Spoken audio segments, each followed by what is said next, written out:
शुक्रिया, आभार। मनोज शुक्ल मुंतशिर।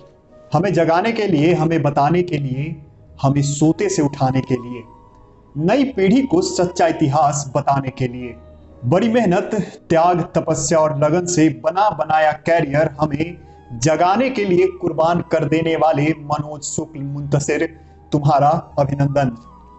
मनोज मुंतशिर मुंबई की विवादित दुनिया में खड़ा एक ऐसा व्यक्ति जो अब भी अपने व्यवहार में भारतीय संस्कार और हृदय में धर्म लेकर जीता है, जिसकी कलम बाहुबली फिल्म में चीख कर कहती है कि स्त्री पर हाथ डालने वाले की उंगलियां नहीं काटते, काटते हैं उसका गला। मनोज भैया आजकल अपने गीतों के कारण हमेशा चर्चा में रहते हैं और अपने राष्ट्रवादी तेवर के साथ वे फिल्मी कलाकारों में सबसे ऊंचा स्थान प्राप्त कर चुके हैं। पर आजकल मनोज भैया लगातार कुछ लोगों के निशाने पर रहने लगे हैं। वे जब पंडित चंद्रशेखर आजाद के लिए लिखते हैं कि जियो तिवारी जनेऊधारी, तो भारत में रह रहे बौद्धिक तालिबानियों को मिर्ची लग जाती है।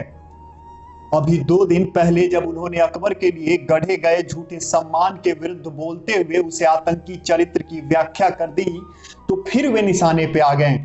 उन्हें गालियां दी जाने लगी, उनका विरोध होने लगा। मुझे समझ नहीं आता कि भारत में रहने वाले किसी भी व्यक्ति को अकबर या उसके खानदान का कोई भी राजा कैसे प्रिय हो सकता है।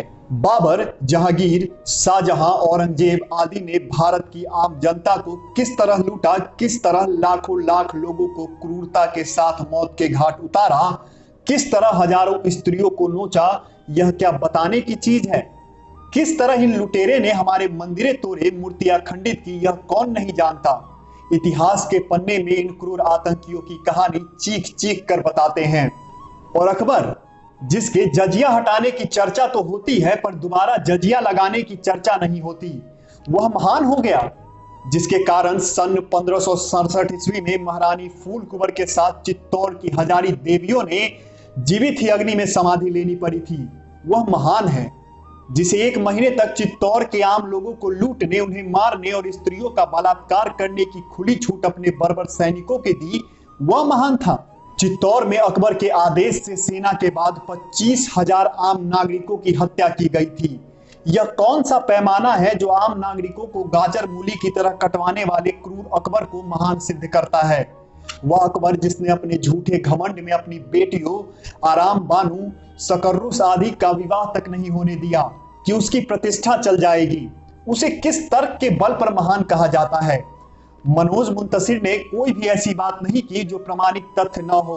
उन्होंने तो ऐतिहासिक सत्य बताया है। फिर वे कौन से धूर्त लोग हैं जिन्हें सत्य चुभ रहा है। भारत की दशा क्या ऐसी हो गई है जहां किसी प्रतिष्ठित रचनाकार को सत्य बोलने से पहले भी सोचना पड़े। तालिबान का राज्य हो गया है क्या। कुछ मूर्खों को लगता है कि उनकी टुच्ची संस्थाएं ऐसा माहौल बना देंगी कि इस देश के लोग मोहम्मद गौरी, गजनबी, बाबर, अकबर, शाहजहां, औरंगजेब जैसे क्रूर आतंकी लुटेरों को महान शासक मानने लगेंगे। इन मूर्खों को समझ नहीं आता कि अब वह युग बदल चुका है। इनके पसारे हुए झूठ के आंचल पर अब लोग पैसा फेंकने की जगह थूक कर निकलेंगे। ऐसे मनोज ही क्यों, हर वह व्यक्ति जिसने मध्यकालीन भारत का इतिहास पढ़ा है, वह कभी अकबर को महान नहीं मानेगा। मनोज मुंतशिर जैसे लोग बधाई के पात्र हैं जो वे सत्य के साथ खड़े हैं और मुखर होकर बोल रहे हैं। उनके साहस को नमन है। मनोज ने तो एकाकी जंग शुरू कर दी है, बहुत बड़ी कीमत देकर। देखते हैं राष्ट्रवाद और हिंदुत्व के लिए मनोज को हम क्या अर्पित करेंगे। एक बार फिर आभार मनोज शुक्ल मुंतशिर, धन्यवाद।